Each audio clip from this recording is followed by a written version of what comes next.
Selamat pagi sahabat pembelajar, kita berjumpa kembali di Indonesia Belajar, seminar Indonesia Belajar yang tentunya sudah hadir di Senin pagi ini. Indonesia Belajar adalah sebuah media untuk belajar yang berisi motivasi, inspirasi, dan tentunya pengetahuan dari para narasumber terbaik di Indonesia. Hadir dalam platform mobile aplikasi yang sahabat pembelajar bisa download di Google Play Store maupun di Apple App Store, dan juga bisa diklik di website kita di indonesiabelajar.id, atau bagi sahabat pembelajar yang memiliki Instagram boleh langsung follow di Instagram kami di indonesia_belajar.id, dan melakukan like juga pada Facebook fanpage kita di indonesiabelajar.id. Perkenalkan, hari ini menghadirkan saya Jessica di Indonesia Belajar. Sahabat pembelajar, kita menghadirkan Bapak Halim Siang. Beliau merupakan co-founder of Ray Institute, Center for Fitness Excellence, promotor hidup sehat yang bermisi mengajak, mengedukasi dan mencerahkan sebanyak mungkin orang untuk hidup sehat lebih awal dalam upaya mewujudkan kualitas hidup lebih baik dan usia harapan hidup lebih lama. Yang tentunya sudah hadir di tengah-tengah kita. Kita sapa dulu nih. Pak Halim, selamat pagi, apa kabar? Ya, selamat pagi Bu Jessica, selamat pagi juga sahabat pembelajar semua. Syukurlah kabar saya baik, semoga semuanya juga dalam keadaan yang baik dan sehat. Senin pagi ya, semoga tetap semangat menyambut minggu yang baru. Oke Pak Halim, tema seminar online kita hari ini adalah proteksi dari dalam, MCU ya, atau medical check up. Nah, ya. Oke. Ini bukan membahas soal comic universe. MCU di sini adalah pembahasan tentang cek kesehatan rutin atau medical check up. Salah satu langkah deteksi dini penyakit yang dianjurkan dalam gerakan masyarakat hidup sehat atau Germas ya Pak Halim ya. Iya. Nah, oke. Jadi hari ini bagi sahabat pembelajar jangan keluar dulu sebelum selesai, karena hari ini kita akan bahas bersama-sama mengenai proteksi dari dalam atau medical check up ini ya Pak Halim ya. Nah, untuk Anda yang ingin bertanya, boleh langsung juga tulis aja di chat room-nya kita. Nanti pada saat sesi tanya jawab, kita akan bacakan dan juga kita akan bahas langsung dengan Pak Halim. Nah, sebelum mulai juga, saya akan ingatkan bagi sahabat pembelajar yang belum masuk ke dalam grup WA kita, itu boleh langsung masuk aja ke dalam grup WA kita dengan memberikan nomor WA-nya sahabat pembelajar, nanti akan langsung dimasukkan ke dalam grup WA. Karena di dalam grup WA akan ada update-update juga ya. Oke, baik Pak Halim. Sepertinya sudah tidak sabar nih kita untuk mulai seminar online kita hari ini dengan tema yang luar biasa. Silakan Pak Halim, mungkin boleh membahas mengenai proteksi dari dalam atau medical check up. Silakan Pak. Ya, baik. Terima kasih. Saya izin dulu untuk share screen karena saya sudah menyiapkan PowerPoint-nya. Ya, ini dia. Oke. Jadi sebentar, saya bawa dulu ke tengah biar kelihatan lebih enak ya. Oke, medical check up orang bilang sebagai cek kesehatan, tapi sebenarnya kalau mau dicek ya, kalau mau kita telisik lagi sebenarnya itu bukan cek kesehatan atau tes kesehatan, tapi lebih ke cek kesakitan ya. Nanti kita baru tahu lebih banyak setelah kita mengikutinya sampai akhir. Lalu apa kata mereka tentang MCU? Nah, sekarang kan medical check up ya, kebetulan banget pas sama Marvel Comic Universe, tapi bukan itu yang kita bahas. Sebenarnya ini yang terjadi kesalahpahaman di masyarakat selama ini, bahwa dengan kata cek kesehatan jadi akhirnya malah para bidang medis ini dianggap sebagai sumbernya atau pakarnya kesehatan. Padahal kembali lagi, kalau mereka pakar kesehatan, mereka tidak bekerja di rumah sakit. Ya, itu dulu yang perlu disadari. Diserap dulu baik-baik kata itu. Ya. Ini ceritanya sekarang ada.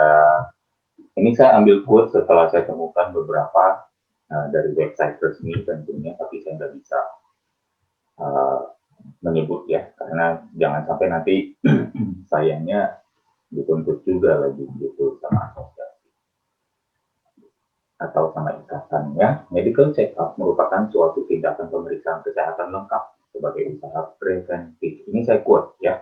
untuk menjaga kesehatan. Nah, ini salah satunya. Sekarang saya mau tanya, jaga kesehatan di mana? Apakah dengan medical kesehatan seseorang, setelah medical kesehatan seseorang lebih ingin sehat? Nah, atau bahkan kebiasaan sehatnya menjadi diperbaiki?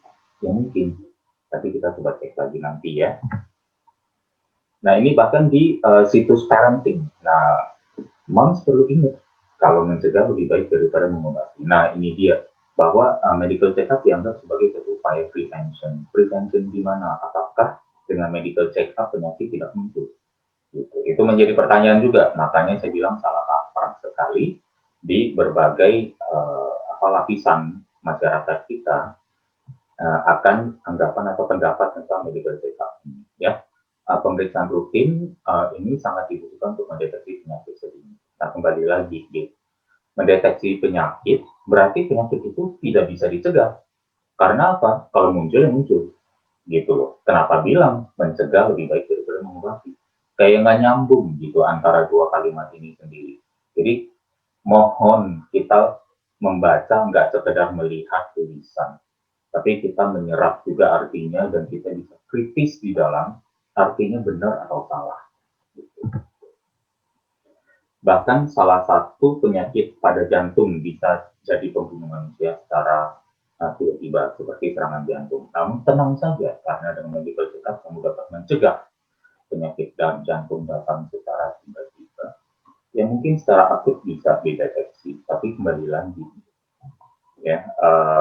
Dan ini bahkan muncul dari aplikasi sick care. Saya nggak mau mengatakan self care karena self care itu adalah tanggung jawab masing-masing. Karena kesehatan ya kita yang miliki, kita yang tinggal dalam tubuh ini sendiri, maka kita juga lah yang bertanggung jawab menjaga kesehatannya. Ya, care to our own health. Tapi kalau udah keburu sakit, ya pergilah ke rumah sakit, dapatkan sick care di sana. Ya. Oke, latar umum orang melakukan medical check-up. Kita coba lihat satu persatu. Katanya sebagai salah satu syarat mengambil polis asuransi kesehatan. Ya, ini mungkin sudah jelas. Biasanya sebelum mengambil polis kesehatan, ya diwajibkan untuk medical check-up dulu. Dapat fasilitas dari perusahaan, karena ceritanya perusahaan peduli nih kalau karyawannya bekerja dalam kondisi yang sehat terus. Jadi kalau kedeteksi sakit, ya jangan kerja. Itu ya maksudnya. Atau takut terlambat mengetahui keberadaan suatu penyakit. Deteksi dini, ya ibaratnya. Atau mendapatkan update terbaru status kesehatannya. Nah, sekarang yang saya mau tanyakan, ini jujur ya, tolong dijawab bagi teman-teman. Bagi yang rutin melakukan medical check-up, ya kita lihat amati di masyarakat. Yang rutin melakukan medical check-up, apakah mereka yang rajin olahraga, rajin jaga pola makan, atau mereka yang tidak melakukan apapun terhadap kesehatan?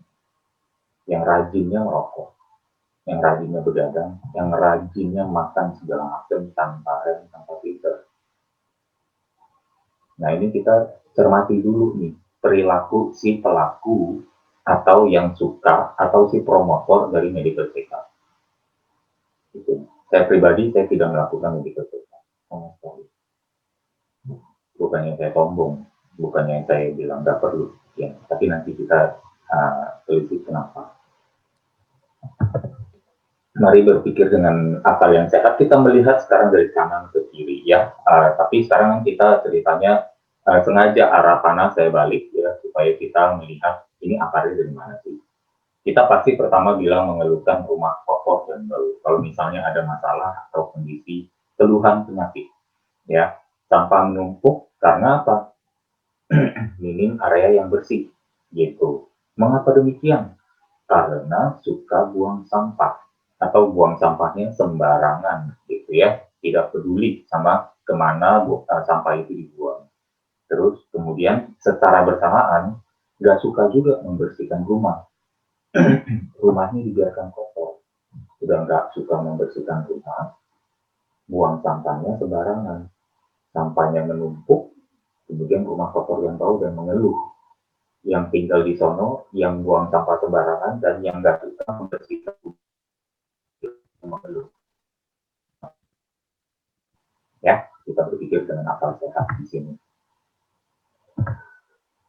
Sekarang pertanyaannya, katanya koneksi saya semoga sekarang balik lagi.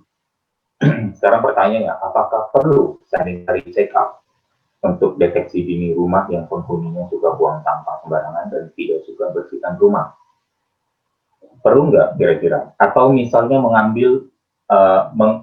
mengambil analogi ya check up ini sebagai odometer, meter pendeteksi bau atau pengukur bau, odometer. Ya, biarin aja, nggak apa-apa, buang sampah sembarangan, nggak usah bersih-bersih selama odometernya si meternya mengatakan, oh aroma di rumah kami masih dalam rentang normal. Ya, tanpa sanitary check up, kemana arah nasib rumah yang penghuninya suka buang sampah sembarangan dan tidak suka membersihkan rumah? Ya udah jelas, arahnya ya kesakitan, ya kan? Nah, sebaliknya, seberapa besar keperluan deteksi dini bebauan rumah yang penghuninya rajin bersihkan rumah dan buang sampah pada tempatnya? Kira-kira ada rumah yang kotor, yang kelihatan dari kita lihat dari jendela luar ya. Kemudian dari jendela luar, rumah berikutnya bersih sekali. Terus, seberapa kita yakin atau seberapa kita ingin untuk masuk ke rumah itu? Misal, ya rumah yang bersih ya kita udah tahu mungkin baunya nggak akan ada ya, kecil sekali kemungkinan untuk bisa ada aroma ya.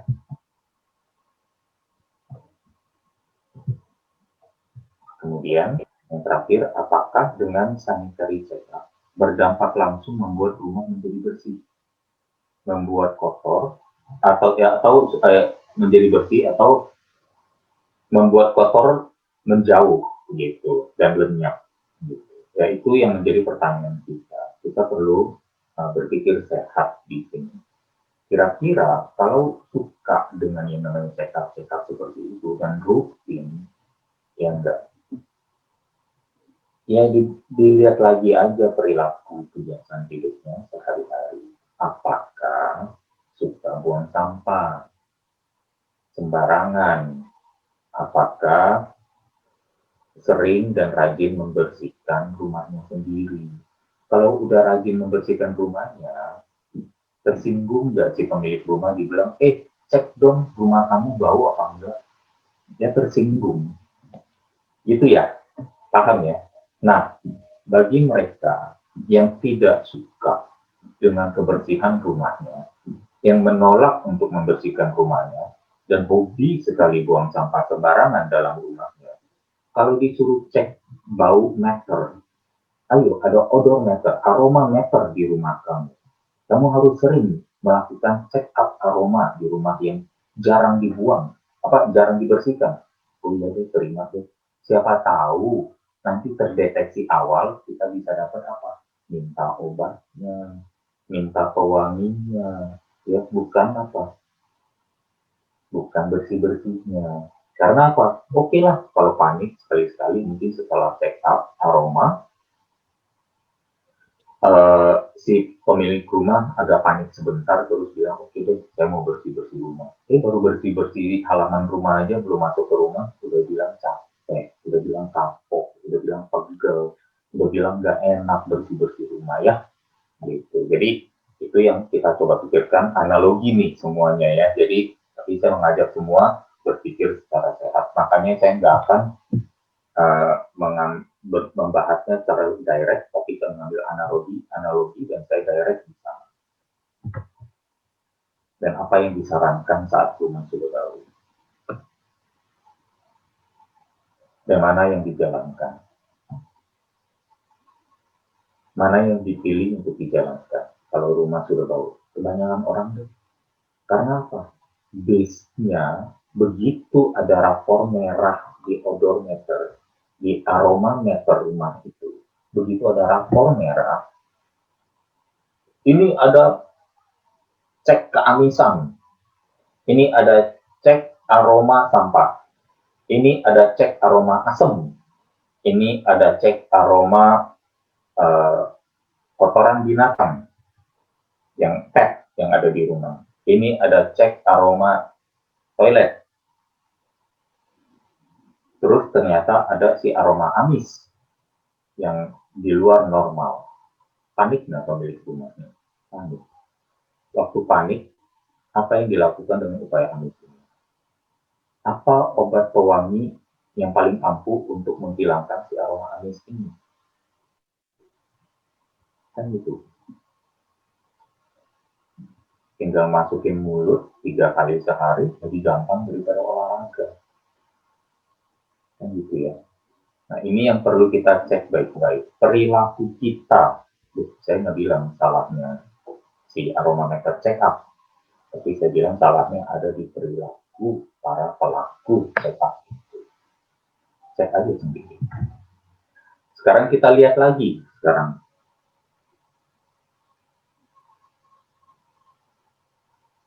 dengan analogi tubuh yang kurang sehat itu, ya, saldo sakitnya menumpuk, saldo sehatnya berkurang. Banyak kebiasaan yang nggak sehat karena apa? Malas juga berkebiasaan tidak sehat. Inilah sebenarnya drawing paralel ya dari analogi tadi yang soal sampah. Sama juga, apa perlu medical check up untuk deteksi dini kalau rumahnya sudah kalau penghuni rumahnya sudah males membersihkan rumahnya, ya dirasa perlu gitu. Tapi kalau sudah rajin, semakin perlu enggak. Nah, gitu ya. Jadi ada logika berpikir kita biar jalan dikit. Karena kadang saya gergetan banget melihat kita yang sudah berhidup sehat pun masih takut sama teman, masih takut sama yang namanya penyakit-penyakit, ya, masih mengizinkan diri kita terlepas dari pola hidup yang sudah sehat, mengizinkan dirinya untuk dilemahkan. Sebaliknya, seberapa besar keperluan deteksi dini kondisi tubuh orang yang senang berkegiatan sehat dan menghindari atau mengurangi kebiasaan tidak sehat. Nah, tapi Pak Halid, kan ada orang yang penyakitnya keturunan. Iya, keturunan itu berapa persen? Karena masalahnya, orang menemukan keluhannya jauh sebelum sehat terjadi. Gitu. Misalnya penyakit keturunan, diabetes tipe 1. Itu yang angkanya mungkin paling besar untuk keturunan. Berapa persen? 5-10%. Dia menemukan dia memiliki diabetes tipe 1 sesudah medical check up atau sebelum? Pastinya sebelum.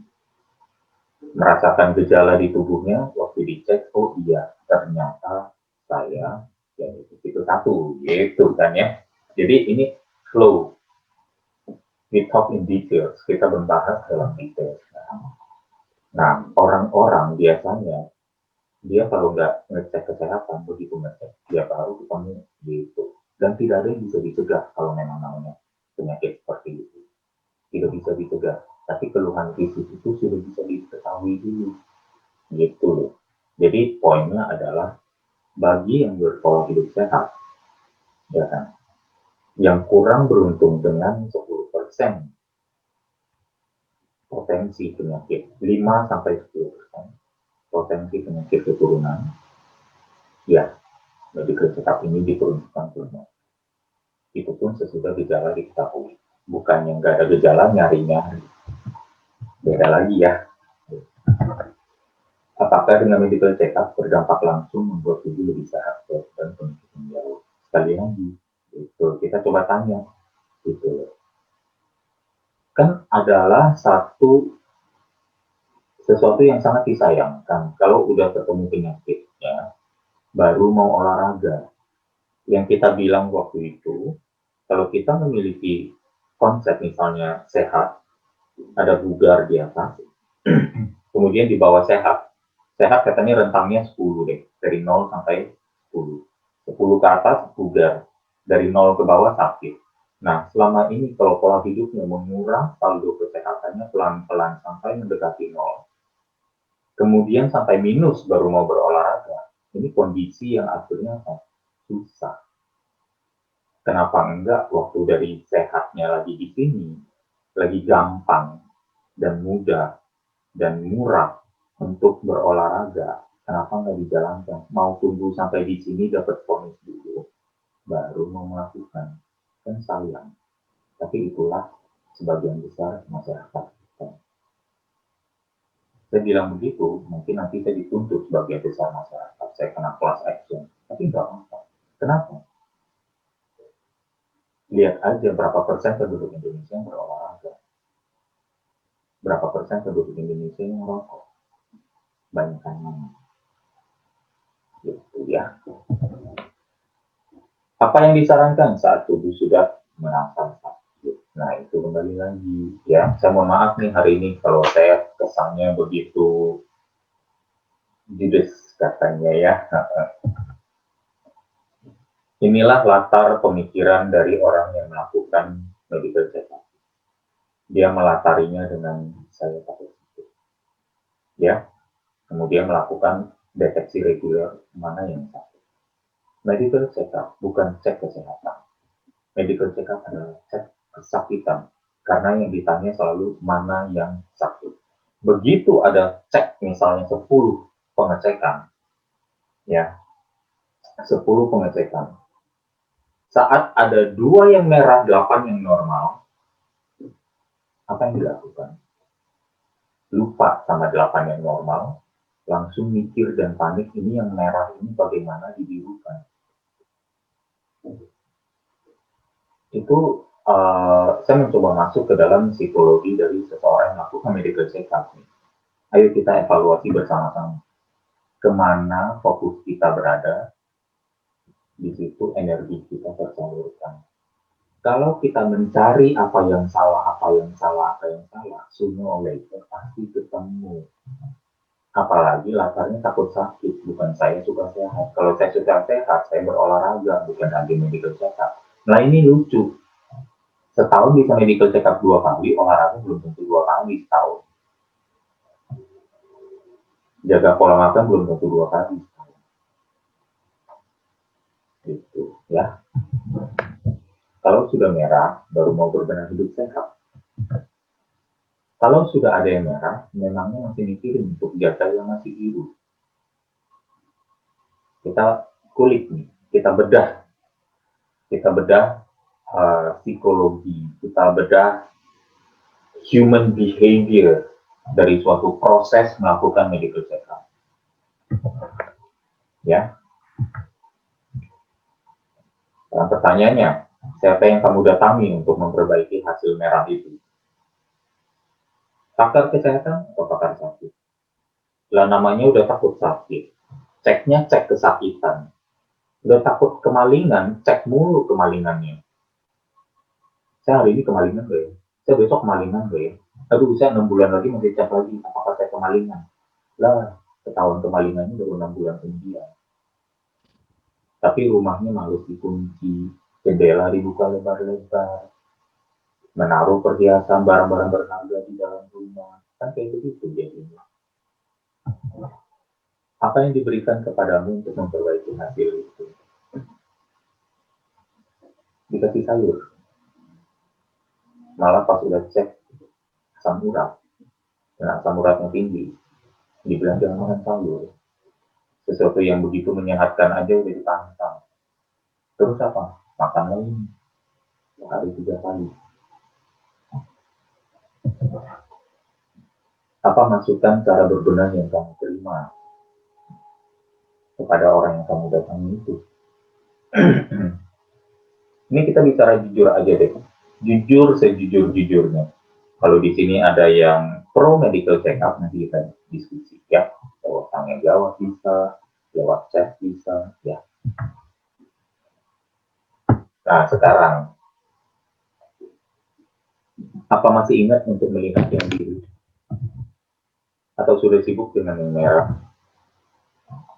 Siapa yang kamu cari untuk birukan yang merah? Kembali lagi ya, itu balik lagi full circle dengan pertanyaan tadi. Pertanyaan pertama, siapa yang kamu datangi?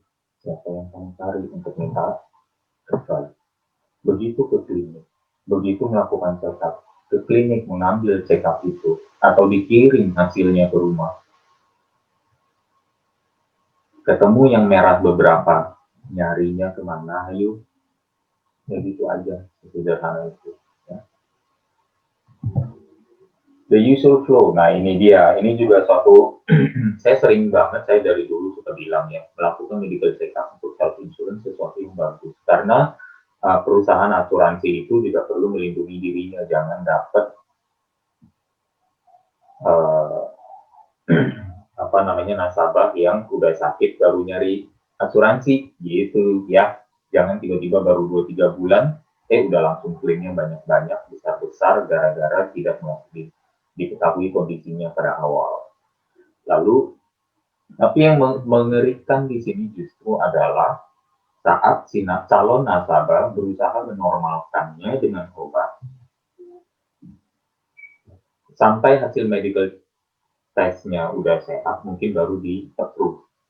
Nah ini dia, ini yang justru menjadi satu loophole untuk industri asuransi kesehatan terutama ya, bahwa ada orang nasabah, a large percentage dari nasabah mereka yang sebenarnya kelihatan normal di cek kesakitan dengan berbagai upaya mengkonsumsi beragam jenis obat pewangi itu yang berbeda-beda. Saya sudah menggunakan obat pewangi untuk anti asam, untuk anti amis, dan untuk anti aroma toilet. Normal aroma meternya, ya udah di approve. Tapi ditahan normalnya dengan apa? Dengan pengaruh. Nah, coba dipikir sekarang. Saya berbicara di sini sebagai seorang yang namanya physical counselor, seorang budayawan fisik, ya, mengajak sahabat pembelajar untuk menjadi budayawan fisik, memiliki budaya untuk merawat fisiknya selagi sehat, dibikin jadi bugar. Ya, untuk menambah sebanyak mungkin kebiasaan hidup yang memaksimalkan fisik, memaksimalkan potensi fisiknya dan kesehatan fisiknya, bukan sebaliknya. Makanya kita mulai dengan mindset. Hari ini kita berbicara tentang ranah mindset. Nah ini the usual flow juga saat melakukan medical check up. Kalau ada rapor merah bagaimana? Kalau ada rapor biru bagaimana? Ya, kalau rapor biru bersyukur, aduh untung biru. Berpola hidup lebih sehat setelah melihat biru. Siapa yang begitu? Saya nggak tahu ya. Kayaknya dikit. Yang banyak sih santai aja sampai medical check up selanjutnya. Berarti apa? Masih biru. Ayo kita geber lagi nih badan. Ayo kita pesta pora lagi. Ayo kita nggak olahraga lagi. Pas diajak olahraga kita bisa bilang medical check up saya biru loh. Kamu salah. Gitu. Padahal mungkin waktu melakukannya sendiri menjaga birunya kembali lagi. Mungkin sudah menggunakan obat pengharum beraneka ragam. Yaitu pas kita bilang, aduh kamu gak jaga makan begini, gak apa-apa kamu. Oh tenang aja, terakhir cek masih biru. Padahal cek birunya sudah ditahan dengan apa? Obat pengharum yang dosisnya sudah cukup tinggi. Tapi masih dibilang santai karena sekarang normal. Atau di rapot merah, benar-benar dapat ketemu rapot merah, terus mengambil jalan, aduh saya panik nih, merahnya udah banyak, udah deh saya tanya aja ke si pakar sakit, melakukan pendekatan reaktif dan reduksi. Saya kalau untuk ini obatnya apa ya? Saya kalau untuk ini lemak darah apa? Saya untuk kolesterol apa? Aduh saya si reaktif protein ini kayak tanda inflamasi untuk jantung. Saya uh, apa namanya kreatinin saya tinggi. Aduh saya apa namanya VO2 saya rendah. Aduh saya kayaknya ada penyumbatan nih di jantung, kateter tadi nih. Aduh saya ada ini. saya ada itu, gula darah puasa saya tinggi. Apa yang mesti dipakai untuk menormalkan itu? Oh, obatnya beda-beda. Datang ke spesialis yang berbeda-beda juga. Ada spesialis aroma amis, ada spesialis aroma sampah, ada spesialis aroma toilet, ya, ada spesialis aroma bau asam, gitu, ya. Kemudian dibilang, oke, makanlah yang saya resepkan, kemudian pantanglah ini, sampai sayur pun dipantang. Kalau olahraga pun langsung dibilang jangan berat-berat, jalan kaki ya.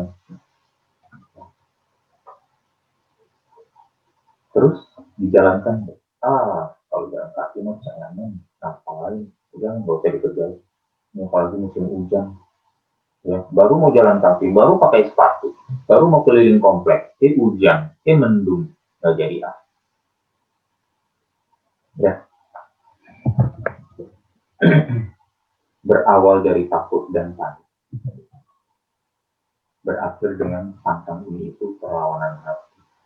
Pas dibilang kamu jangan makan, bahkan misalnya nggak makan martabak, nggak makan mie, nggak makan kue tiaw, nggak makan kue favorit, ya itu semua dilakukan dengan pantang, perlawanan hati, nggak boleh. Seorang physical culture yang melakukan proteksi dari dalam, tidak makan makanan itu dengan pertemanan hati.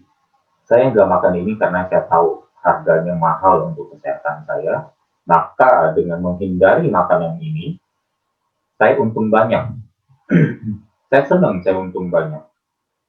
Lidah saya doang yang sebenarnya protes sebentar. Tapi begitu mendapatkan kesenangan mengetahui bahwa pikiran saya tepat, baik dan benar, saya menghindari makanan ini membuat badan saya terhindar dari masalah kesakitan. Saya malah bersyukur lidahnya lupa untuk protes lagi. Dan lama-lama makanan itu asosiasinya menjadi kurang enak lagi. Ya, makanya dimakan seperlunya. Jadi bukan ada pantangan oleh seorang physical culture, seorang budayawan fisik. Seorang budayawan fisik menghindari makanan yang tidak sehat dengan senang hati, bukan dengan perlawanan hati. Ya, dan di sini juga di kanan bawah ada neglect. Ya, ini kembali lagi behavioral studies of those who do medical check-up, sickness check-up. Ya, kita sudah mendekati akhir dari slide ya. Saya mau bilang sebenarnya keuangan dan kesehatan ini analoginya sama. Bisa naik, bisa turun. Saldo, katakan ini saldo rekening di bank ya. Kalau saldo kita berbicara berarti kalau turun kalau kita biarkan. Yang namanya biaya hidup pasti ada. Kita punya saldo 100 juta di bank, ya kan? Biaya hidup ada terus. Keambil terus ya? Iya. Tanpa melakukan apapun, saldonya akan turun.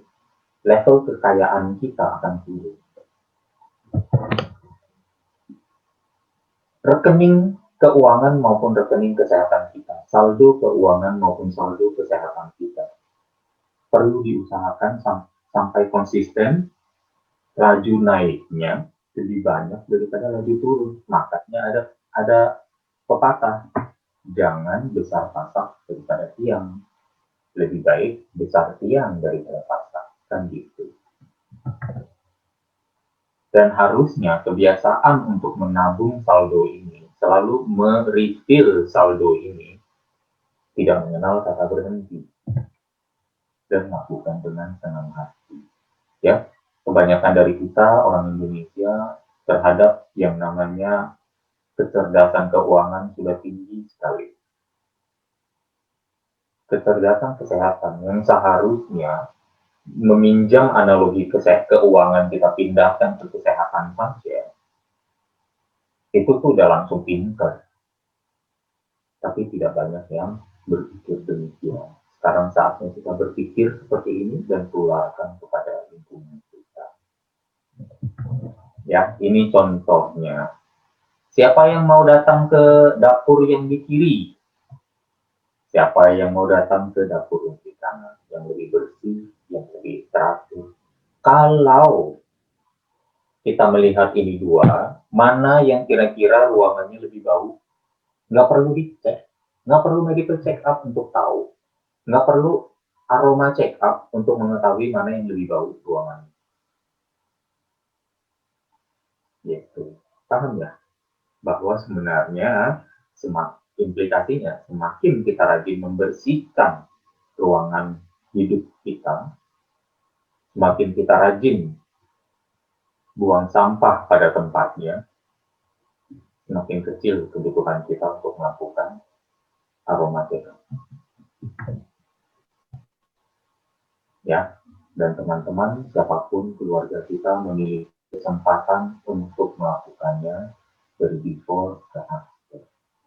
Ya, bergantunglah pada diri sendiri. Kemana fokus kita berada, ke sana energi kita mengalir. Hidup sehat adalah tentang embrace your health. Fokus pada upaya yang mengamplifikasi semua kebaikan yang ada di dalam tubuh kita. Kekuatan otot, jantung, paru-paru, fungsi berbagai sistem tubuh, daya tahan dan kekebalan, kepadatan tulang, kognitif, daya ingat, motorik, keseimbangan stamina, dan lain-lain. Saat kita menjalankan hidup sehat secara menyeluruh, semakin kita dekat dengan sehat dan jauh dari sakit, semakin kita tidak memerlukan deteksi kesakitan. Yang kita perlukan adalah deteksi sehat, bukan deteksi sakit. Deteksi sehat adalah in tune with your own body, dengarkan pesan tubuh, mengasah sampai pasti kemampuan mendengar pesan yang diberikan tubuh, cek kadar lemak tubuh yang berfokus pada progres tanpa kehilangan esensi sehat. Tentang kebiasaan hidup sehat, menghindari kebiasaan yang menguras saldo sehat, menggiatkan kebiasaan yang meningkatkan saldo sehat, dan melakukannya dengan senang hati. Ingat, upaya diagnosa dan deteksi ini adalah tentang mencari apa yang salah dengan tubuh kita. Mana yang rapornya merah, mencari apa yang salah dengan tubuh kita, selalu dilandasi oleh ketakutan. Dan apa keputusan yang kita ambil apabila kita takut? Bisakah kita bijak? Apakah keputusan yang bijak bisa dihasilkan dari dasar ketakutan?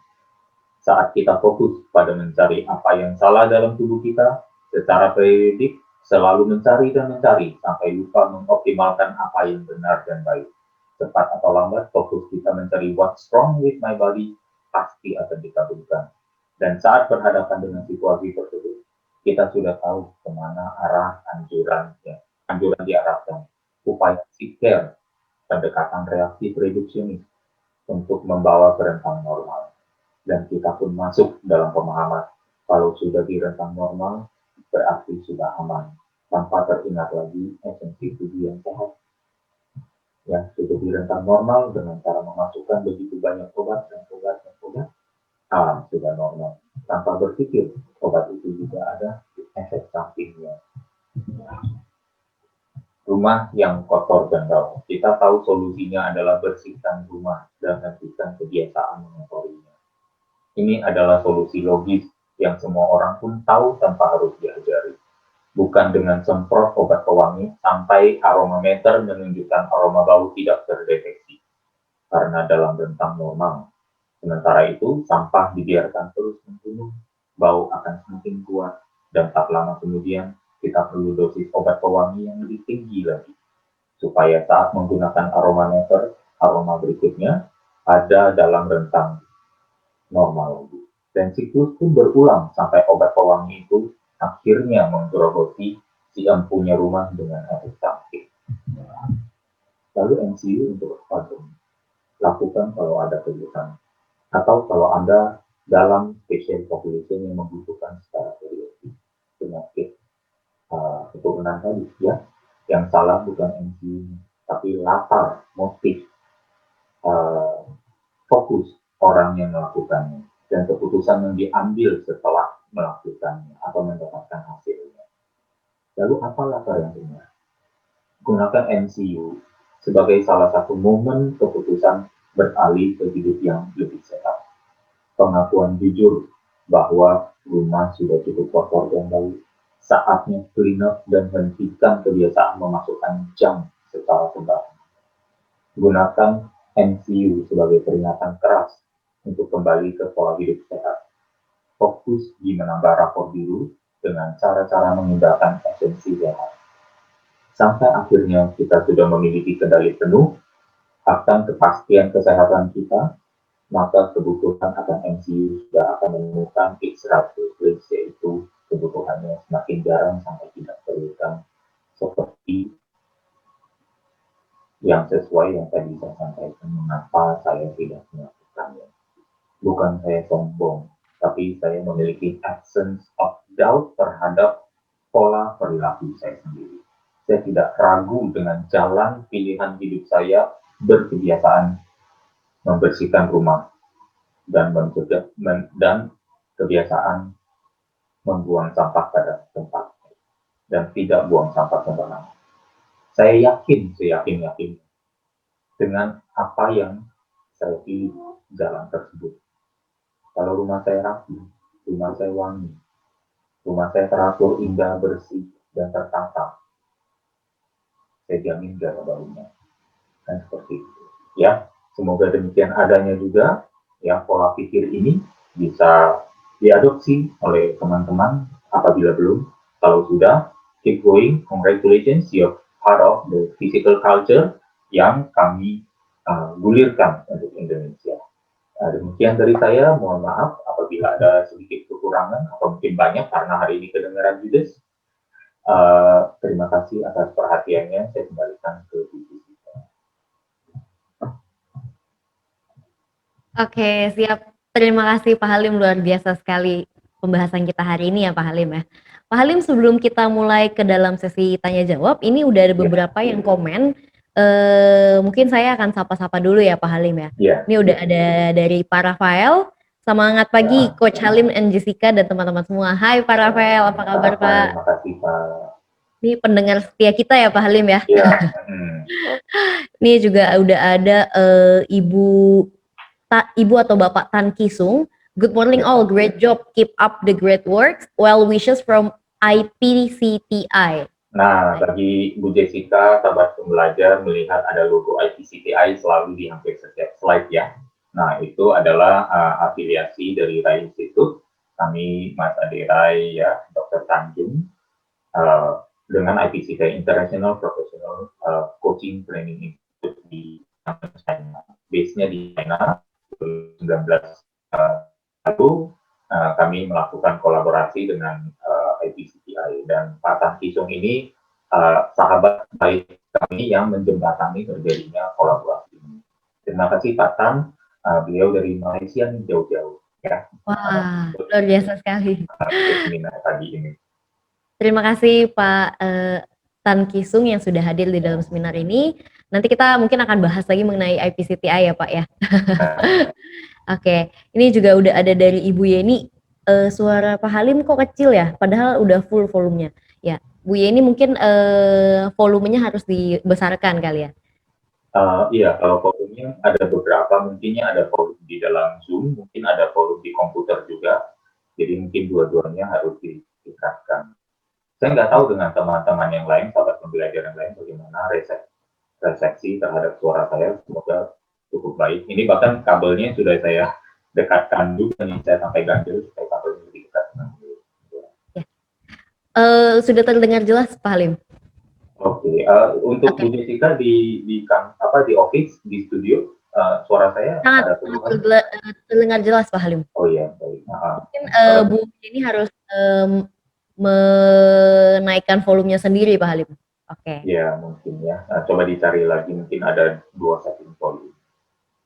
Ya, ini kebetulan sudah ada pertanyaan dari Bu Yesi. Hai Bu Yesi, Coach, kalau sudah terdeteksi penyakit tertentu, artinya kita tetap melakukan pola hidup sehat plus medikasi.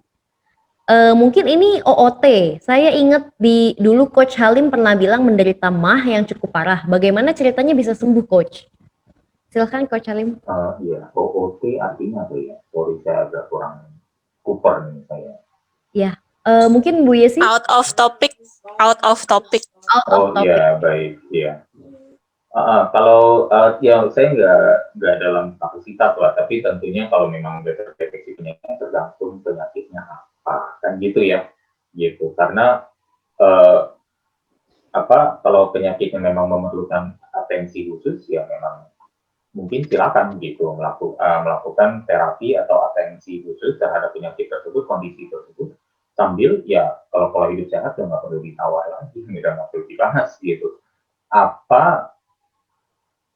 Apa anjuran ini deh, gini aja ya, pola hidup sehat itu seperti mandi ya, seperti sikat gigi gitu ya. Kalau misalnya kita mengalami sakit atau misalnya ada masalah medis tertentu, kita tidak berhenti untuk mandi ya.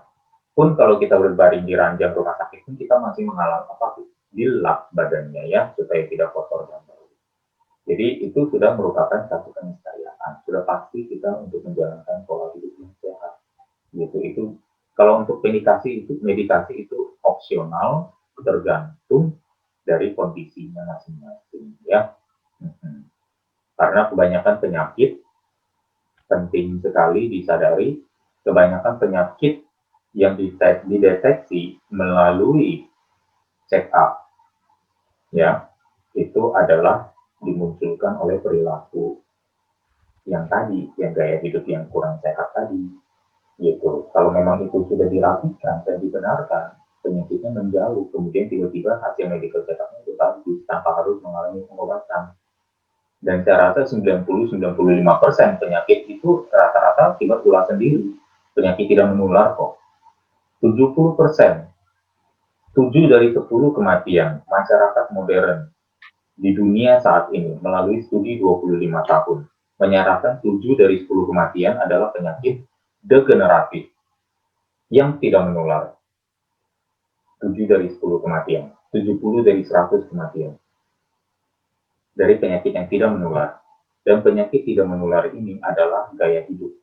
Dari gaya hidup, dari kebiasaan hidup, dari ulah sendiri yang sebenarnya adalah preventable, tapi menyebabkan kematian yang prematur.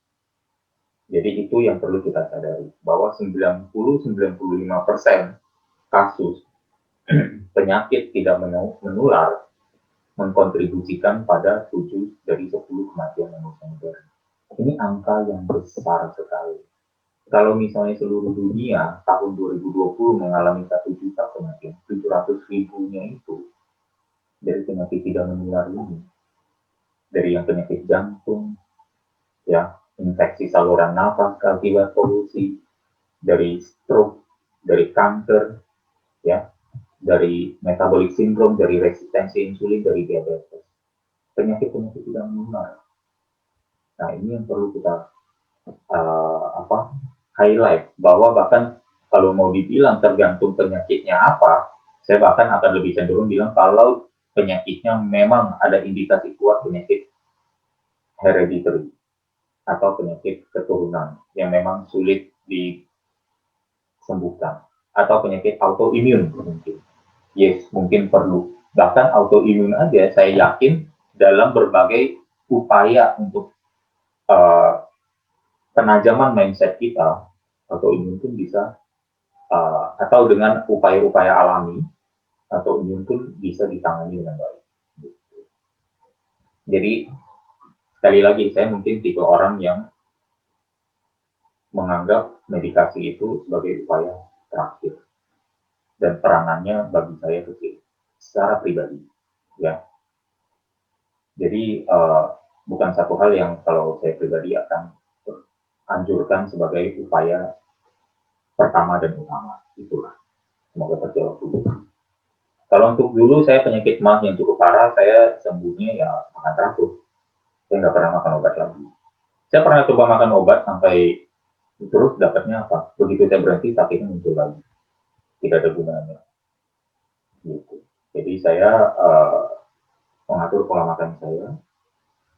Saya hindari dulu makanan yang menyebabkan MAS itu beberapa saat.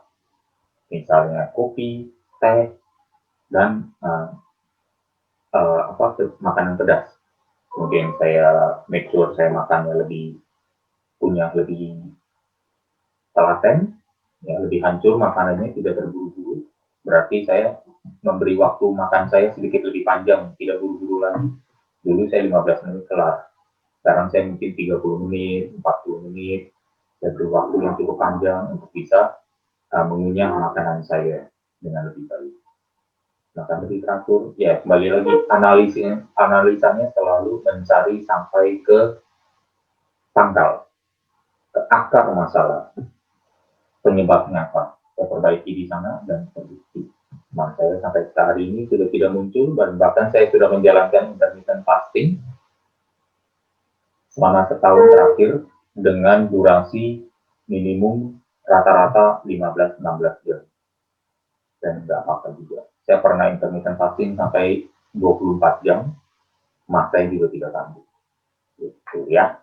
Jadi ini adalah tentang bagaimana berpola hidup sehat, melakukannya dengan senang hati, dan mereinforce melalui perilaku kita sehari-hari, reinforce lagi ke dalam pemikiran kita, persepsi baru, data baru, ya, fondasi pemikiran baru terhadap tubuh kita. Makanya kesehatan kita, ya saya bersyukur sekali, bahkan di masa mau bilang pandemi atau tidak pandemi, ganti musim atau tidak ganti musim, kondisi tubuh kan selalu stabil, tidak ada perubahan apapun. Makanya itulah yang saya bilang nggak perlu. Bahkan untuk medical check up ngapain, kalau sakit mau udah ketahuan gitu. Lambungnya sakit, perutnya melilit, ke toiletnya bisa sehari 10 kali, ya udah ketahuan kan. Ya udah perbaiki, cari ke akar. Ya, masa kita udah begini masih harus ke, ke laboratorium untuk cek asam lambung kamu levelnya berapa? Enggak. Enggak. Semoga terjawab Bu Yesi. Ya, terima kasih Pak Halim, Bu Yesi, semoga terjawab ya. Terima Mungkin kasih. mungkin bisa saya simpulkan sedikit ya Pak Halim ya, bahwa memang kita mulai saat ini memang harus pola hidup sehat Pak Halim, karena memang pola hidup sehat itu manfaatnya banyak sekali. Ya, itu Seperti dia itu. kan, manfaatnya begitu besar dengan harga yang murah gitu loh. Biasanya yang kita bayar itu hanya sedikit waktu. Yang sering saya sampaikan juga kan, olahraga itu misalnya sehari itu setengah jam, seminggu 3 kali atau 4 kali, total itu hanya 2 jam. 2 jam itu apalah artinya dari 168 jam seminggu, 7 kali 24, 168. Gitu. Kita menghabiskan waktu lebih banyak di smartphone per hari daripada kita olahraga per minggu. Gitu. Di depan televisi mungkin lebih lama lagi gitu. Tapi kita bisa melakukan itu demi beralasan kita terlalu sibuk tidak bisa melakukan olahraga. Kan udah something is, ada data yang misalnya mungkin belum masuk di sini atau keliru diinterpretasikan gitu, sehingga akhirnya mengambil keputusan seperti itu, kan sayang. Betul sekali Pak Halim. Setuju. Oke, bagi sahabat pembelajar yang ingin bertanya, kita masih punya waktu, jadi boleh langsung raise hand untuk buka mic atau melakukan langsung chat aja di chat room kita. Nah, ini udah ada dari Bapak atau Ibu angka-angka, 1 WM dan selanjutnya. Ini akan saya bacakan Pak. Maaf Pak, bagaimana dengan pengobatan herbal yang katanya bisa menyembuhkan penyakit? Terima kasih Pak. Ya, ya sekali lagi, kalau misalnya itu kan masih bersifat alami, ya, jadi merupakan satu hal yang masih dianjurkan. Tapi lebih kepada kita melihat lagi ke pola hidup kita masing-masing. Ya, kita sakit bukan karena kita tidak makan obat. Ya, kita sakit karena pasti ada penyebabnya. Dan biasa 90-95% dari kasus kita sakit adalah dari cara hidup kita. Jadi kita perbaiki di sana dulu. Jadi kita sakit bukan karena tadi kita nggak makan obat, entah itu obat tradisional maupun obat medikasi lainnya yang kimia. Gitu. Tapi kalau misalnya mau memilih, kalau udah kondisinya keburu sakit, dan ternyata mau resort mencari dari solusi herbal, itu masih jauh lebih baik dan jauh lebih saya dahulukan, saya anjurkan untuk dahulukan daripada medikasi lain. Semoga terjawab. Oke. Iya. Terima kasih Pak Halim Ya, atas makasih Bu. jawabannya. Bapak yang bertanya semoga terjawab. Apakah ada pertanyaan lanjutan? Boleh silahkan karena kita masih Ya, punya waktu.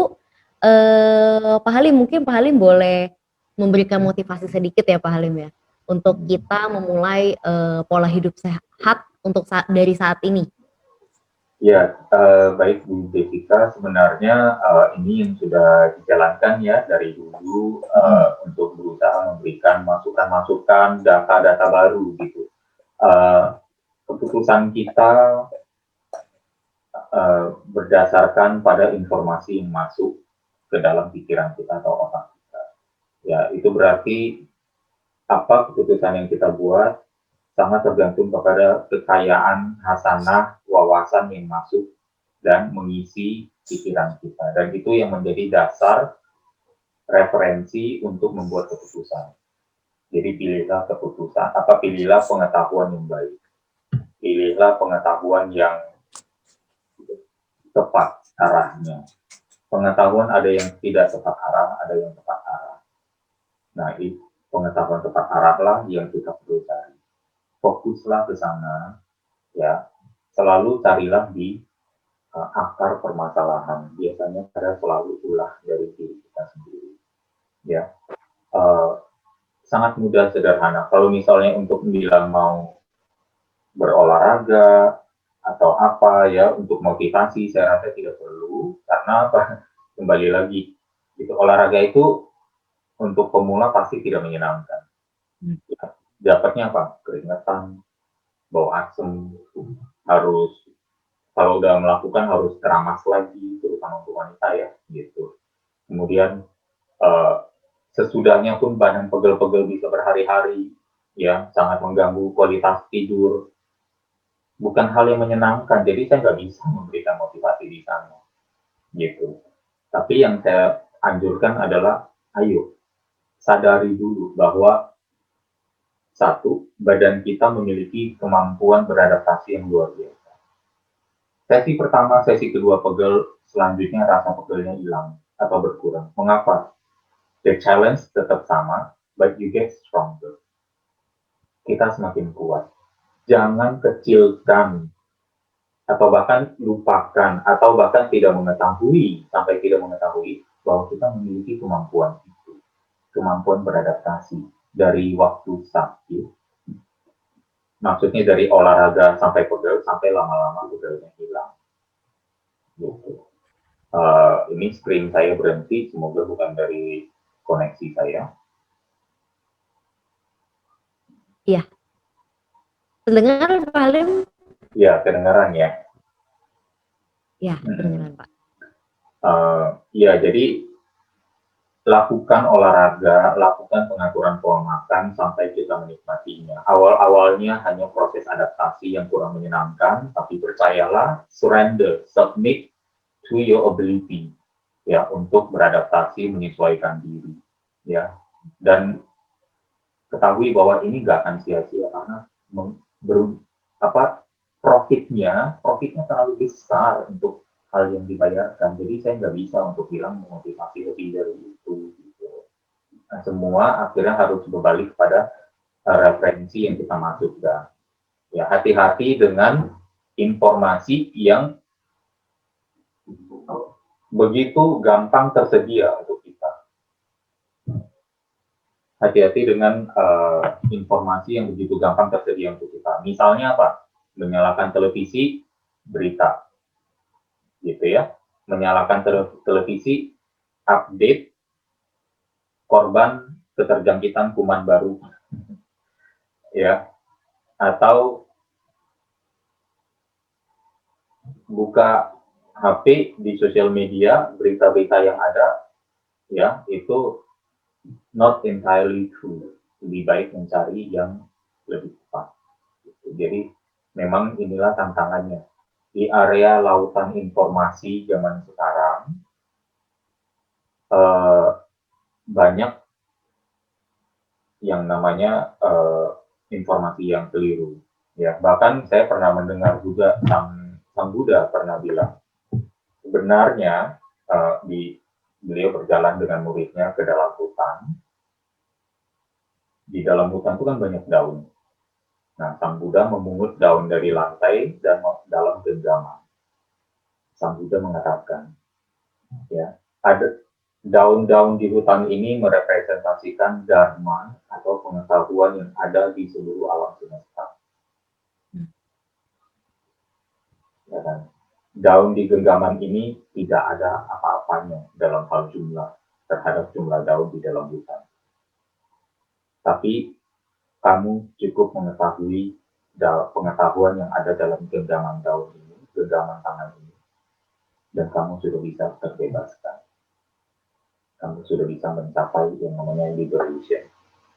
Nah, hal yang sama juga yang saya akan mengambil terinspire dari kisah itu yang pernah saya baca, bahwa sebenarnya informasi kesehatan, pengetahuan untuk menjalankan hidup sehat itu nggak banyak, ya hanya dalam genggaman, seperti daun dalam genggaman tangan.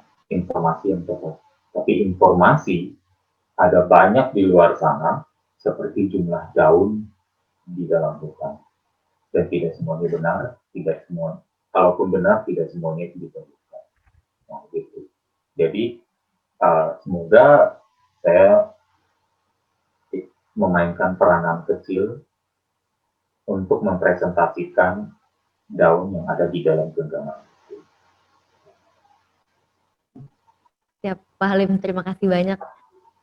Ini sudah ada komen juga dari Ibu Yesi. Saya akan bacakan.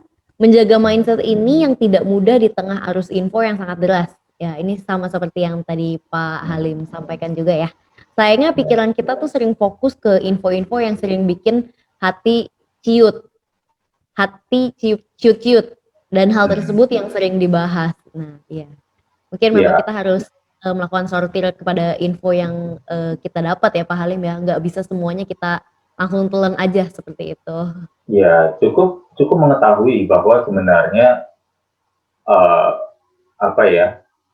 informasi itu, terutama yang bersifat berita dan lain-lain, memang habitatnya adalah habitat konflik dan negatif. Gitu. Coba lebih bagus mana?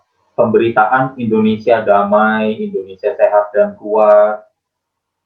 Siapa yang mau dengar? Lah gosip selebriti yang terkenal apa?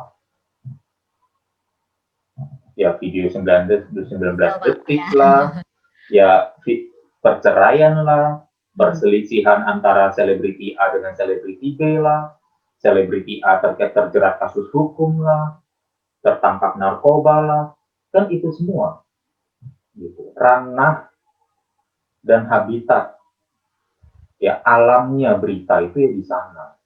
Karena itulah yang dicari dan itulah yang dikasih. Makanya masih balik lagi ke diri kita. Kalau kita bukan pencari berita, udah stop, jangan ikutin, jangan dibaca. Gitu. Unfollow semua itu berita-berita. Gitu. Ya. Saya aja di Instagram saya lebih banyak mengikuti gambar-gambar fauna dan gambar-gambar liburan daripada ini. Saya nggak mengikuti satupun link berita, ya. Jadi kembali lagi ini ada di realisasi kita, awareness kita, consciousness kita untuk jangan mau dibikin ciut. Jadi apa? I-nya dihilangkan. Jangan cari I di ciut. Ya. Terus sisanya apa? Cut. Ya, cut apa? Cut semua itu dari hidup kita. Gitu, ya. Setuju sekali Pak Halim. Bu Yesi sudah terjawab dan terrealisasi ya Bu Yesi ya.